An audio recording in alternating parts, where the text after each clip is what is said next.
তুই সত্যি করে বলছিস ফুটু, এমএলএ বিকাশ দত্ত সাহেব মানুষের প্রতি এত অত্যাচার শুরু করে দিয়েছে? কেন, আমি তোমার শালা বাবু হচ্ছে, আমার কথা বিশ্বাস হচ্ছে না তোমার? তুমি একবার গ্রামের লোককে জিজ্ঞেস করে দেখো দেখিনি। ওগো, ও ঠিকই বলছি, আমাদের বিষয় দেখলো না কত বড় আমাদের উপরে অত্যাচার করছিল। এসব কথাবার্তা শুনি মাথাটা আমার খারাপ হয়ে গেছে।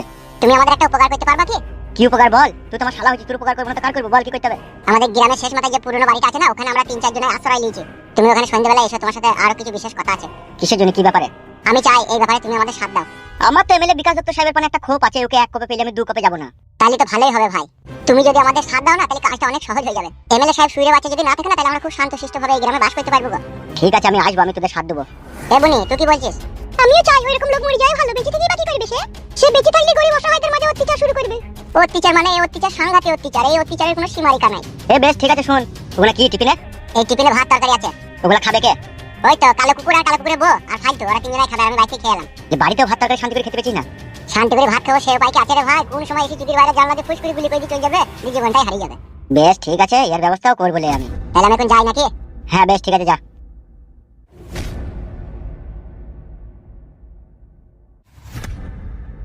চলো নালি বাবা আবার চিন্তা করবে। হ্যাঁ যেতে তো হবে, শালা এমএলএ সাহেবের লেগে আমার বিশাল টেনশন হয়ে গেল। কেন, তোমার আবার কি টেনশন? ও 12 ভাতারি বেটার সাথে আমি আগে কাজ করতাম না, আমাকে দেখলেই তো জ্বলে যাবে। এখন বাড়ি চলে এসে যখন যাবে তখন তাই দেখা যাবে। ঠিক আছে, এসো।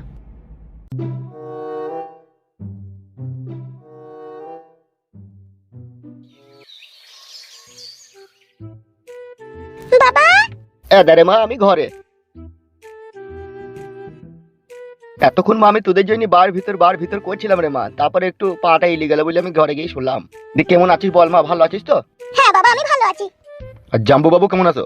আর কি বলবো শ্বশুর বাবা, ওই ঠেলা গুজা দিয়ে কোনো রকম চলে গেছে। কি বলছো জামাই তুমি? তার মানে তুমি সুখী হওনি নাকি আমার মেয়েকে বিয়ে করে? আরে ওইটার জন্য বলিনি গো শ্বশুর বাবা, ওই দিক দিয়ে আমি হ্যাপি মানে সুখী। তাহলে আবার কি অসুবিধা? আমি এখনই বাজার যাবার মুরগির লেগ পিস নিয়ে এসে কড়াইয়ে ছ্যাকছুক করে ভেজে তোমাদেরকে খাওয়াবো। আর তার সাথে যদি একটা 275 হতো তাহলে আরো ভালো হতো আব্বা। 275টা আবার কি?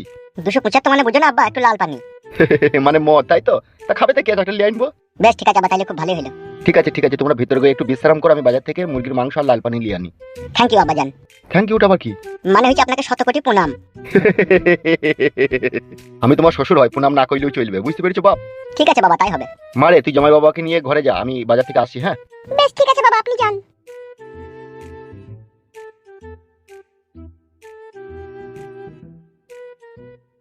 মানে ফালতু যেটা বলছে, তাহলে ডাইরেক্ট এমএলএ সাহেব ফালতুর বউকে বিয়ে করেনি?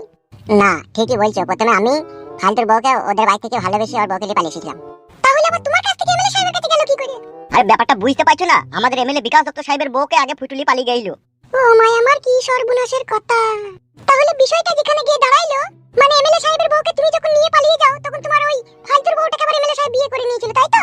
হ্যাঁ, আমি তো বাড়িতে ছিলাম না, কি সব গোলমাল হয়েছে যে বাড়িতে এসে দেখছি বউ নাই, এমএলএ সাহেব বিয়ে করে নিয়েছে। তাহলে ঘোর পেশটা সম্পূর্ণ তুমি লাগিয়েছিলে, তাই তো? কিছুটা সেই রকমই। এই শালা হারামি বিশাল বৈদ্য শালা, কার বউকে কার কোথায় ইনি ভরে দিদি শালা, এখন শালা জড়াবাড়ি লাগিয়ে দিয়ে মারাইছে। পাবি রে ভাই, পাবি বউ পাবি, অত টেনশন করছিস কেন? তাই ইনি দেবে, পাবি মারাছিস। বলার হলে লেগে আমিও ফেসে গেলাম। ও এরকম কথা বলছিস কেন? তুই তো প্রথম থেকেই ফেসে আছিস, তারপর বলছিস কেন এরকম কথা? ও যা কাজ করেছে বুঝলা শোনাবো, এই জড়াবটি এমএলএ সাহেব না মরা পর্যন্ত কেউ ছাড়াইতে পারবে না। সেটাই তো দেখছি গো।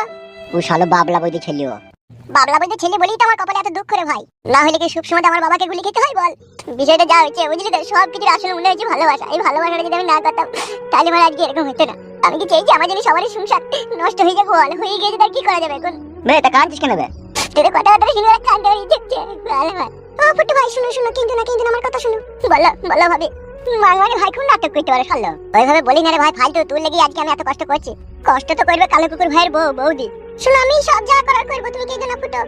তুমি তো সবই বুঝতে পারছো বৌদি, আমরা কিভাবে কেমন করে ফেসে গেছি, একমাত্র তুমি আছো আমাদেরকে বাঁচানোর জন্য।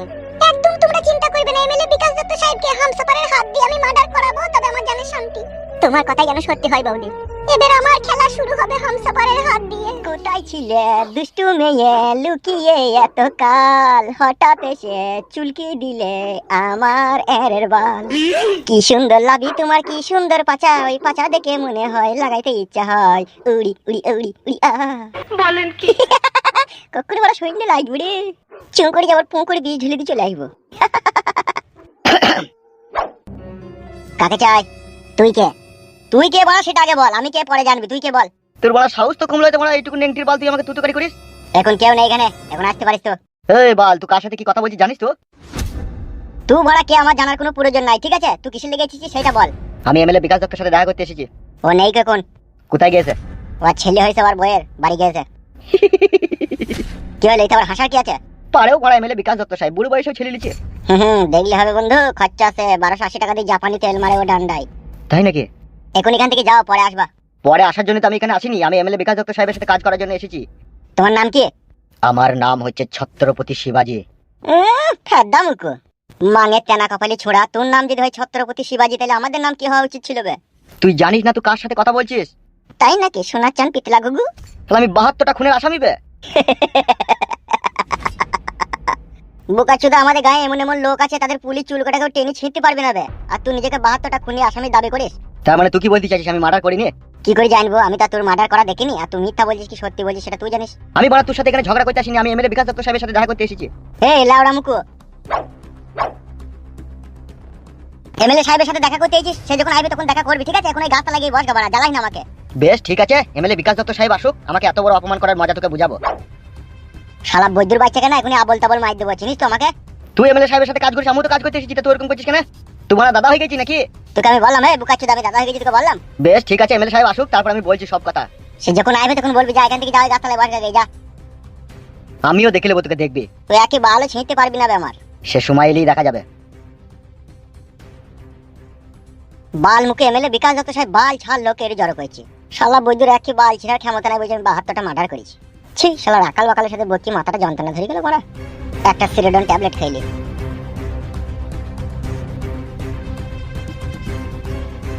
আমি শুধু একটা কথাই বলতে চাই, এই বাড়িটা যা আছে আমার নামে ও লিখে দেবে।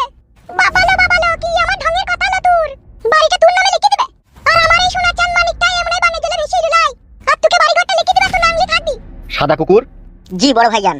আমাকে ফেদা 125 গ্রাম মতো ডেমিক্লোন বিষ এনে দে তো, খেয়ে মরবো। নাউজুবিল্লাহ, আস্তাগফিরুল্লাহ। বড় ভাই এ কি কথা বলছেন আপনি? কেন বলবো না, বলতে পারিস? বুঝতে পারছি বড় ভাই, আপনার মনে কষ্ট হয়েছে। হবে, আমি যে এই ছেলেটার জন্ম দিলাম, ইয়ার একটা নাম ডাক রাখবে, বাড়িতে একটু হাসি খুশি করবে, সেইটা না করি বাড়ি ঘর ভাগ করার লিগে উঠে পড়ে লেগেছে, দেখেছিস? তাহলে তুমি কি চাইছো তুমি মরে যাওয়ার পর আমি রাস্তায় রাস্তায় ভিখ করে খাবো নাকি? এলো এই চাপাগুদি মহিলা, গাড়ের বাল তো কোনোদিনও বেলেটে করে কাটিস নি, তুই আর কি বুঝবি বল? পেয়েছিস তো এমএলএ বিকাশ দত্তর টাকায় 180 টাকা দামের কিরিন লাগিয়েছিস, আর বাথরুমে গিয়ে পানি ছাট মেরেছিস, পয়সা ইনকাম করছিস তো আমার গাঁড় ফেটে বাদ দরজা হয়ে গেছে। বড় ভাই শান্ত হন। দূর ফেদা, শান্তি আর হইতে পারছি কই? কাদা যখনই বাড়ি আসি তখনই মনে হয় একটা উনুনের ভিতরে ঢুকে পারলাম আমি, আর এই চাপাগুদি মাগিগুলো তো ঝগড়া লাগাবার লেগে একবার উঠে পড়ে বসে থাকে। তাই না বটে বৌদি? বড় ভাই এখন বেঁচে আছে, আর এখন বাড়ি ঘর ভাগ করার লিগা তো তাড়াহুড়ো কিসে তোমার? তুমি তো পাবাই ভাগ। তুমি আমাদের মাঝে কথা বলছো কিসের লিগে? তুমি যত নষ্ট করে খাজা। এই দেখ মারা, এখন সব শালাকে বাদ দিয়ে বেরি শালাকে ধর।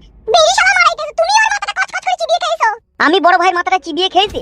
কি করে বলছো এরকম কথা তুমি? গুণের ভাবি? আমি কারো ভাবি হইতে পারবো না, ভাবি হওয়ার লোক নালা ডেমন আছে দাদা তোদের। হ্যালো গাল দিবি না? এসব কি হচ্ছে কি রে পাকান বেগম? আমি নাইলে ডেমন, আর তুই কি? তুই খুব ভালো নাকি? ঠিক বাড়ার মাথা, যখন থেকে এই বাড়িতে জন্ম নিয়েছি তখন থেকে অশান্তি ঝগড়াই শুনছি আমি। আগে জানলে বড় এই বাড়িতে জন্ম নিতাম না বড়া। বালমুখ তো আব্বা নিজের বোনকে শাসন করতে পারছে না, তবে বড় বড় কথা মারাইছে। ও মাই আমার কি হবে গো, কি কথাবার্তা গো? তোর কাছে কি বড় বুড়ো মানুষের রু আছে না কি বে?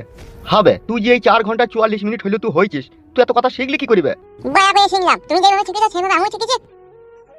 শালা কঠিন যন্ত্রণায় পড়লাম তোর এই শালোকে জন্ম দিয়ে। মুখ কাটতে আমার মায়ের কাছে তোকে শুনতে কে বলেছিল বে? তুই বাথরুমে হ্যান্ডেল মারি না কা? এই ছোট কি কথাবার্তা রে? আমাকে এরকম কথা বলবে কেন?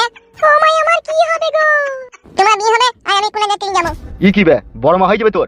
তাই তুমি আমার বড় আব্বা হইতে তো? কালো কুকুর, আপনার পেছনেই আছি বলেন। এই শালোকে লিগে পাকে পুঁতি দেয় তো। পাকে পুঁতি দিলে উঠি তোলাই হবে আমি। বে শালো, আমি কি তোর আব্বা হচ্ছি বে? ও কি কথাবার্তা বে তোর? তুমি বমন করছিস কেন ছোট ছেলের সাথে? এবার তুই এই বাড়ি থেকে পাইতো, তোমার অন্য লোককে বিয়ে করবি তো পাইতো? কি বললি তুই?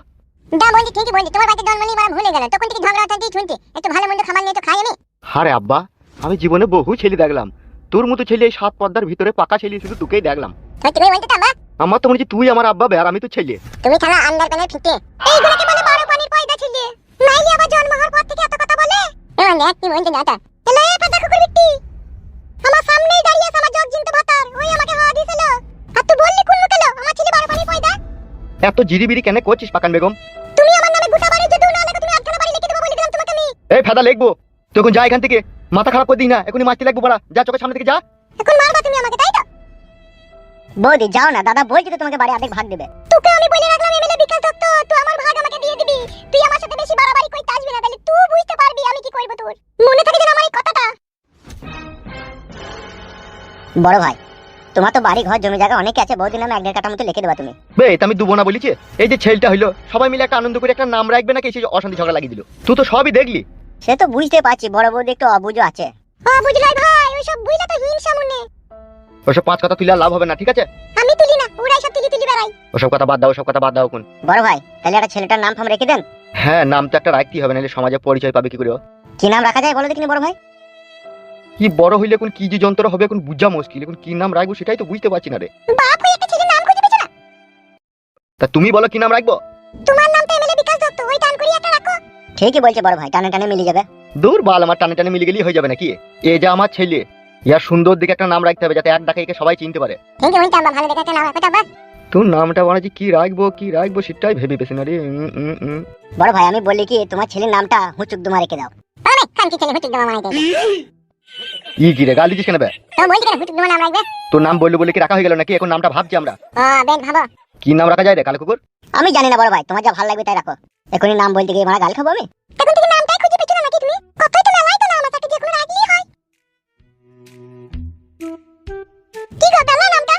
একটা নাম পেয়েছি, তোমাদের আবার পছন্দ হবে নাকি কি জানি। বলো বলো কি নাম? আমি আমার এই ছেলের নাম রাখতে চাই জর্দার কইটো। ভালো নাম আমার দন্ডা কত ভালো নাম। পছন্দ হয়েছে বাপ তোর নামটা? পছন্দ হইছে আমার, পছন্দ হইছে। কি রে সাদা কুকুর নামটা কেমন? ফাইন নাম বড় ভাই, জর্দার কইটু নাম ফাইন নাম। তাইলে কি আজ থেকে ওর নাম জর্দা কটি হবে নাকি? হ্যাঁ আজ থেকে ওর নাম হচ্ছে জর্দার কইটো। তাইলে আমি বড় হইলে পায়ে খাটি কটু কেট করব। হ্যাঁ আব্বা।